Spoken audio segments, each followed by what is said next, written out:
오늘 함께 나눌 하나님의 말씀을 보시겠습니다. 예레미야 애가 2장의 말씀입니다. 예레미야 애가 2장의 말씀 구약 1144쪽에 있습니다. 예레미야 애가 2장 말씀을 우리 한 절씩 교독하시겠습니다. 제가 먼저 1절의 말씀을 읽겠습니다. 슬프다, 주께서 어찌 그리 진노하사 처녀 시온을 구름으로 덮으셨는고, 이스라엘의 아름다운 것을 하늘에서 땅에 던지셨으며 진노하신 날에 그 발등상을 기억지 아니하셨도다. 주께서 야곱의 모든 거처를 삼키시고 긍휼히 여기지 아니하셨으며 노아사 처녀 유다의 견고한 성을 헐어 땅에 엎으시고 나라와 방백으로 욕되게 하셨도다. 맹렬한 진도로 이스라엘 모든 뿔을 자르셨으며 원수 앞에서 오른손을 거두시고 맹렬한 불이 사방으로 삼같이 야곱을 사르셨도다. 원수같이 활을 당기고 대적처럼 오른손을 들고 서서 눈에 아름다운 모든 자를 사륙하셨으며 처녀 시온의 장막에 노를 불처럼 쏟으셨도다. 주께서 원수같이 되어 이스라엘을 삼키셨으며 모든 궁을 삼키셨고 견고한 성들을 회파하사 처녀 유다의 근심과 애통을 더하셨도다. 성막을 동산의 초막같이 헐어버리시며 공의 처소를 회파하셨도다. 여호와께서 시온 가운데서 절기와 안식일을 잊어버리게 하시며 진노하사 왕과 제사장을 멸시하셨도다. 여호와께서 또 자기 제단을 버리시며 자기 성소를 미워하시며 궁장을 원수의 손에 붙이셨음에 저희가 여호와의 전에서 호나하기를 절기날과 같이 하였도다. 여호와께서 처녀 시온의 성을 헐기로 결심하시고 줄을 띠고 회파하면서 손을 거두지 아니하사 성과 곽으로 통곡하게 하셨음에 저희가 함께 쇠하였도다. 성문이 땅에 묻히며 빗장이 꺾여 회파되고 왕과 방백들이 율법 없는 열방 가운데 있으며 그 선지자들은 여호와의 묵시를 받지 못하는도다. 처녀 시온의 장로들이 땅에 앉아 잠잠하고 티끌을 머리에 무릅쓰고 굵은 배를 머리에 둘렀으며 예루살렘 처녀들은 머리를 땅에 숙였도다. 내 눈이 눈물에 상하며 내 창자가 끊으며 내 간이 땅에 쏟아졌으니 이는 천년 내 백성이 패망하여 어린 자녀와 젖먹는 아이들이 성읍 길거리에 혼미함이로다. 저희가 성읍 길거리에서 상한 자처럼 혼미하여 그 어미의 품에서 혼이 떠날 때에 어미에게 이르기를 곡식과 포도주가 어디 있느뇨 하도다. 처녀 예루살렘이여, 내가 무엇으로 내게 증거하며 무엇으로 내게 비유할꼬? 처녀 시온이여, 내가 무엇으로 내게 비교하여 너를 위로할꼬? 너의 파괴됨이 바다같이 크니 누가 너를 고칠소냐? 내 선지자들이 내게 대하여 헛되고 어리석은 묵시를 보았으므로 내 죄악을 드러내어서 내 사로잡힌 것을 돌이키지 못하였도다. 저희가 거짓 경고와 미혹해 할 것만 보았도다. 무릇 지나가는 자는 다 너를 향하여 박장하며 처녀 예루살렘을 향하여 비소하고 머리를 흔들며 말하기를 온전한 영광이라 천하의 희락이라 일컫던 성이 이 성이냐 하며, 너의 모든 원수는 너를 향하여 입을 벌리며 비소하고 이를 갈며 말하기를 우리가 저를 삼켰도다. 우리가 바라던 날이 과연 이 날이라. 우리가 얻기도 하고 보기도 하였다 하도다. 여호와께서 이미 정하신 일을 행하시고 옛날에 명하신 말씀을 다 이루셨으며 긍휼히 여기지 아니하시고 회파하사 원수로 너를 인하여 즐거워하게 하며 너희 대적의 뿔로 높이 들리게 하셨도다. 저희 마음이 주를 향하여 부르짖기를 처녀 시온의 성과가 너는 밤낮으로 눈물을 강처럼 흘릴지어다. 스스로 쉬지 말고 내 눈동자로 쉬게 하지 말지어다. 밤 초경에 일어나 부르짖을지어다. 내 마음을 주의 얼굴 앞에 물쏟듯 할지어다. 각 길머리에서 주려 혼미한 내 어린 자녀의 생명을 위하여 주를 향하여 손을 들지어다 하였도다. 여호와여 감찰하소서. 네게 이같이 행하셨는지요. 여인들이 어찌 자기 열매 곧 손에 받든 아이를 먹여오며 제사장들과 선지자들이 어찌 주의 성소에서 사륙을 당하리오까. 노유는 다 길바닥에 엎드려져 싸우며 내 처녀들과 소년들이 칼에 죽었나이다. 주께서 진노하신 날에 죽이시되 긍휼히 여기지 아니하시고 살육하셨나이다. 주께서 내 두려운 일을 사방에서 부르시기를 절기에 무리를 부름같이 하셨나이다. 여호와께서 진노하신 날에 피하거나 남은 자가 없었나이다. 내 손에 받들어 기르는 자를 내 원수가 다 멸하였나이다. 아멘. 할렐루야. 네, 성전에서 또 그리고 각 가정과 삶의 자리에서 예배에 참여하신 여러분 모두에게 주님의 평화가 함께 하시기를 간절히 소망합니다. 예레미야 선지자가 이 남유다의 멸망을 보고 슬퍼서 부른 시가소입니다. 예레미야 선지자는 유다가 멸망당한 그 상황에도 이 멸망되지 않기를 간절히 원했습니다. 멸망당하지 않고 살 길은 하나님의 그 말씀을 순종하는 길밖에 없음을 이 누구보다도 잘 알고 있었던 예레미야 선지자는 그 유다가 살 길을 알려주시는 하나님의 그 말씀을 전하다가 살해 위협을 받았고 또 어두운 구덩이에 던져졌죠.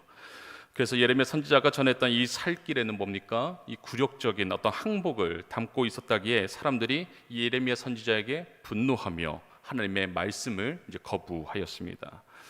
그러다가 결국 이제 유다가 바벨론에 의해 이제 멸망을 당하게 됩니다. 이 멸망으로 인해 이제 유다가 고통을 받고 있을 때에 예레미야의 선지자가 이제 애가를 이제 지어 부르게 된 것입니다. 예레미야에게는 총 이제 5장으로 이제 구성이 되어 있어요. 특별히 1장과 2장, 4장의 말씀에서 처음에 뭐라고 시작되면 모두 슬프다 이렇게 말씀이 시작되고 있음을 보게 됩니다. 이 애가라는 말이 이제 슬픈 노래라는 그런 뜻도 있지만 히브리어 원어는 이제 에카라고 합니다. 에카라는 이 뜻이 뭐니까 이제 슬프다라는 뜻이에요. 그만큼 예레미야 선지자가 이 바벨론에 의해서 예루살렘 성이 멸망하게 된 것이 하나님의 진노 때문인 것을 알고 슬퍼하는 이제 그런 말씀의 내용이 담겨 있다라는 것입니다. 특별히 1절부터 이제 10절까지의 말씀에서 하나님의 그 진노하심의 결과가 얼마나 엄청난지에 대해 생생하게 그 말씀들이 보여주고 있는데 우리 1절의 말씀을 다시 한번 읽어보겠습니다. 1절의 말씀 함께 읽겠습니다. 슬프다 주께서 어찌 그리 진노하사 처녀 시온을 구름으로 덮으셨는고 이스라엘의 아름다운 것을 하늘에서 땅에 던지셨으며 진노하신 날에 그 발등상을 기억지 아니하셨도다. 네. 예레미야 선지자는 하나님께서 진노의 구름으로 이 시온을 덮었다라고 탄식하고 있습니다. 하나님께서 인간이 죄를 지은 말미암아 참을 수 없을 정도로 이 화가 낭시는 상태를 가리켜 성경은 이제 진노라는 이 표현을 쓰고 있는데요. 그 진노의 구름이 이제 시온을 덮어버린 것이죠. 자, 이것이 무엇을 의미하냐? 하나님의 진노에서 시온은 그 무엇도 예외가 될 수 없다라는 그런 의미가 되고요. 또 시온은 더 이상 하나님의 은총이 깃들지 않는다라는 의미이기도 합니다. 이 구름이 덮인다는 것은 원래 하나님의 영광이 임재하는 상징인데 이제는 진노의 현실이 되어버리고 말았다는 것입니다. 하나님은 시온, 예루살렘을 기억하시지 않는다라고 기록해요. 하나님께서 얼마나 초토화시켰는가에 대해 이제 이어서 2절의 말씀에 증거하고 있는데요. 우리 2절의 말씀 또한 함께 읽겠습니다. 주께서 야곱의 모든 거처를 삼키시고 긍휼히 여기지 아니하셨으며 노아사 처녀 유다의 견고한 성을 헐어 땅에 엎으시고 나라와 방백으로 욕되게 하셨도다. 하나님께서 거처들을 삼키시고 성체들을 허물어뜨려 어떻게 하십니까? 땅에 엎으셨어요. 그리고 나라와 지도자들은 욕되게 하십니다. 더 이상 하나님의 도구로 사용되지 못하도록 심판하신 거예요. 그래서 유다는 이제는 더 이상 나라도 없고요, 왕도 없고 또 지도자가 없는 곳이 되어서 이제 백성들이 어떻게 해야 할지 모르는 그런 상황에 처하게 되었음을 우리가 보게 되는 겁니다. 하나님의 그 진노의 심판 앞에서 벗어날 수 있는 사람 아무도 없습니다.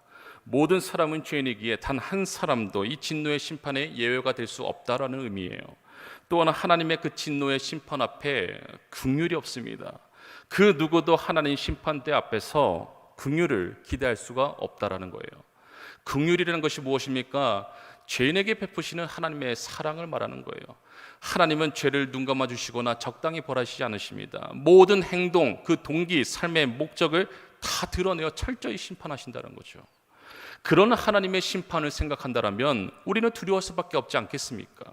그런데 감사하게도 우리는 예수 그리스도를 통해 긍휼을 잊게 되었다는 거예요. 예수님의 그 십자가를 통해서 하나님은 우리의 죄를 씻어주시고 용서해 주심으로 긍휼을 베풀어 주셨습니다. 그 은혜로 말미암아 긍휼 없는 그런 심판에서 우리가 벗어난 것을 감사해야 된다라는 것입니다. 이 지금 유다에 임한 하나님의 진노가요 계속되고 있는 것을 우리가 보게 되지 않습니까? 특별히 3절과 4절 이어서 말씀해 보시면 하나님의 진노가 이스라엘에 있는 모든 뿔을 잘랐다라고 했습니다. 뿔을 말 그대로 문자적으로 어떤 동물의 뿔을 의미하지만 성경에서는 어떤 힘과 권력, 어떤 그 지위를 상징하는 겁니다. 그리고 공통적으로 이제 오른손을 이제 표현하고 있는데 마찬가지로 이 권능, 어떤 능력, 구원을 뜻하는 거예요. 그래서 3절에 그 오른손을 거두었다라는 이 의미가 뭡니까? 하나님께서 이스라엘을 향해 더 이상 그 능력을 베풀지 않겠다라는 의미예요. 그때 또 오른손을 들었다라는 또 표현도 심판의 이제 권능을 행하셨다라는 뜻입니다. 그래서 그 맹렬한 불이 사방으로 사람같이 되었다, 이 표현을 통해서 하나님의 적극적인 심판이 이 유다 땅에 임하게 되는 것을 우리가 보게 되는 것입니다. 예레미야 선지자는 유다 땅을 심판하시는 하나님이 마치 원수와 대적과 같이 되게 하셔서 자신들을 멸망시킨다라고 고백하고 있어요. 원수와 대적이 괴롭힌다라면 당하는 자의 고통은 매우 클 수밖에 없게 되는 것이죠. 원수는 어떻습니까? 상대방이 완전히 멸망당할 때까지 공격하고 무너뜨린다는 거예요. 그만큼 하나님께서 긍휼을 베푸시지 아니하고 맹렬히 진노하시는 것입니다. 6절의 말씀해 보시면 초막을 헐어버리시고요, 절기와 안식일을 폐하십니다. 왕과 제사장을 멸시하겠다고 해요. 또 9절과 10절에 기록된 것처럼 성과 성벽들이 무너졌고요, 성문도 땅에 묻혔다라고 기록합니다. 이러한 하나님의 심판을 아무도 막을 수가 없는 거예요. 그때는 더 이상 여호와의 묵시, 곧 회개와 구원을 위한 하나님의 말씀도 주어지지 않는다라고 성경은 기록하고 있습니다.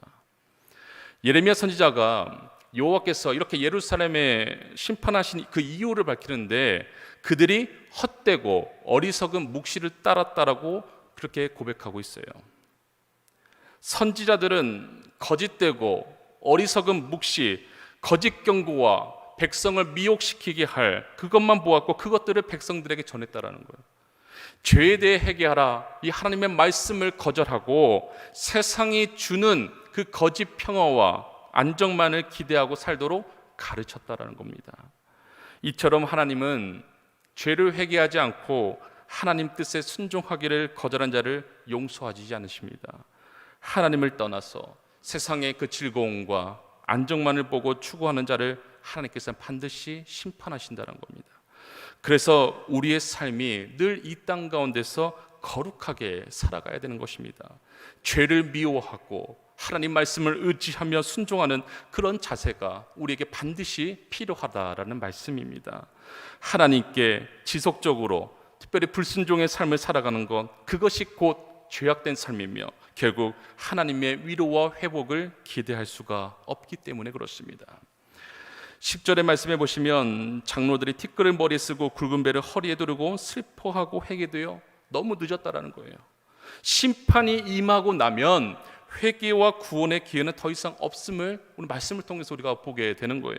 그러한 하나님의 심판에 예레미야 선지자가 11절부터 마지막 22절까지 더 처절하게 하나님께 호소하고 있음을 보게 됐는데 우리 11절과 12절의 말씀만 같이 한번 읽어보겠습니다. 11절과 12절입니다. 내 눈이 눈물에 상하며 내 창자가 끄며 내 간이 땅에 쏟아졌으니 이는 처녀 내 백성이 패망하여 어린 처녀와 젖먹는 아이들이 성읍 길거리에 혼미함이로다. 저희가 성읍 길거리에서 상한 자처럼 혼미하여 그 어미의 품에서 혼이 떠날 때에 어미에게 이르기를 곡식과 포도주가 어디 있느뇨 하노다. 예레미야 선지자는 나라를 잃은 슬픔과 그 참담한 심정을 신체의 그 장기를 예로 들어서 강조해서 표현하고 있어요. 내 눈이 눈물에 상했다라는 이 표현은요, 너무 많이 운 것이 마치 이 눈동자를 물에 담겨 놓은 것 같아서 눈이 상하였음을 의미하는 겁니다. 그리고 창자가 끊어졌다라는 의미는 또 간이 땅에 떨어졌다는 표현은 극한의 어떤 슬픔을 표현하고 있는 거예요. 사실 나라 잃은 슬픔이 이러한 표현보다 비교할 수 없을 정도로 더 크다는 것이 예레미야 선지자의 그 호소의 외침이다라는 겁니다. 더 나아가서 어린아이들이 어머니의 품에서 그 곡식과 그 포도주 먹을 것이 없냐라며 굶어 죽어가는 그런 상황이 보여지고요. 또 원수들로 대표되는 그 이방인들은 예루살렘이 무너지게 되니 박수를 치며 비웃고 머리를 흔들어가면서 비아냥거렸다는 겁니다. 유다 백성들은 나라를 잃은 고통과 이방인들의 그 조롱을 고스란히 받아야 했다는 겁니다. 그래서 예레미야 선지자는 하나님의 그 진노의 심판을 받고 있는 이 유다 땅을 다시 한번 기억해 주시기를 처절하게 절규하면서 지금 호소하고 있는 거예요. 20절 말씀해 보시면 여호와여 감찰하소서 네게 이같이 행하셨는지요. 하나님께서 하나님 백성에게 이렇게 행하셔도 되는 것입니까? 이 선지자가 철교하고 있는 거예요. 그 모습이 어떠합니까? 어머니가 자기가 낳고 기른 자녀를 잡아먹을 수 있겠으며 제사장들과 선지자들이 성전에서 죽을 수 있겠습니까? 예레미야 선지자가 지금 호소를 하고 있지만 정말 상상이 잘 되지 않을 정도로 처절하게 지금 외치고 있는 것입니다. 수많은 사람들이 굶어 죽어 칼에 맞고 또 거기에서 구사일생으로 살아가는 사람은 어떻습니까? 바벨론으로 포로가 되어서 끌려갔다는 거죠. 이러한 상황을 노래하는 예레미야 애가는 말 그대로 정말 슬픈 노래입니다. 오늘 말씀을 통해서 하나님을 향해 호소하는 예레미야 선지자는 마치 그 포도원에 심겼을지라도 열매를 못해서 찍힘을 당할 처지에 있는 그 무화과 나무를 위해 증보하는 어떤 포도원 지기와 같다라는 그런 생각들을 해보게 돼요. 포도원 지기가 포도원 주인에게 무화과 나무에게 다시 한번 기회를 주기를 요청하면서 한 해만 더 요청하죠. 하나님께서는 유다 백성들에게 한 해 오랫동안 기회를 주셨어요. 마침내 그 한 해의 마침표를 찍는 날이 왔기 때문에 유다 백성들은 나라가 멸망당하고 포로 생활을 이제 해야 했다는 겁니다. 말씀을 통해서 특별히 하나님의 그 진노의 심판을 생각할 때에 우리는 무엇을 행해야 될지를 깨닫게 해주는 겁니다. 하나님께서는 우리에게 한 해 이렇게 기회를 주고 계세요. 오늘과 앞으로 우리의 남은 어떤 삶의 모습과 시간들이요, 하나님을 목적으로 삼고 하나님 말씀을 신뢰하면서 의지하는 그러한 믿음으로 우리가 살아가야 될 것입니다. 우리는 눈물로 부르짖고 회개하면서 계속해서 기도해야 되는 거예요. 하나님의 능력과 사랑을 의지해 그분 앞에 나아가야 됩니다. 이것이 우리가 마땅히 행해야 될 모습이다라는 것입니다. 모든 것을 하나님께서 주관하시고 모든 것이 하나님께 달려있음을 우리가 늘 기억하면서 오늘 우리에게 주어진 하루의 삶도 앞으로의 삶도 세상과 타협하지 않고 죄를 멀리하며 거룩하게 살아가시는 저와 여러분 모두가 되기를 주님의 이름으로 간절히 축원드립니다. 함께 기도하겠습니다. 하나님 아버지, 우리의 눈을 열어서 주님만을 바라보게 하여 주시옵소서. 회개해야 할 때 회개하는 순간을 놓치지 않게 하여 주옵시고, 회개하지 않음으로 고통과 징계의 눈물을 흘리는 일이 없게 하여 주시옵소서. 하나님은 언제나 기다려주시며 하나님 말씀에 순종하지 않아도 된다라는 그런 어리석은 생각들을 범하지 않도록 주여 우리를 붙들어 주시옵소서. 하나님을 두려워하는 마음을 늘 갖게 하시며 오직 하나님의 긍휼하심과 은혜를 간구하며 살아가게 하여 주시옵소서. 그래야 우리의 삶이 늘 하나님 중심이 되는 삶을 살아가 정결한 주님의 신부가 되어 죄를 멀리하며 거룩함으로 살아갈 수 있도록 주여 오늘도 인도하시고 붙들어 주시옵소서. 감사드리며 예수 그리스도의 이름으로 기도드립니다. 아멘.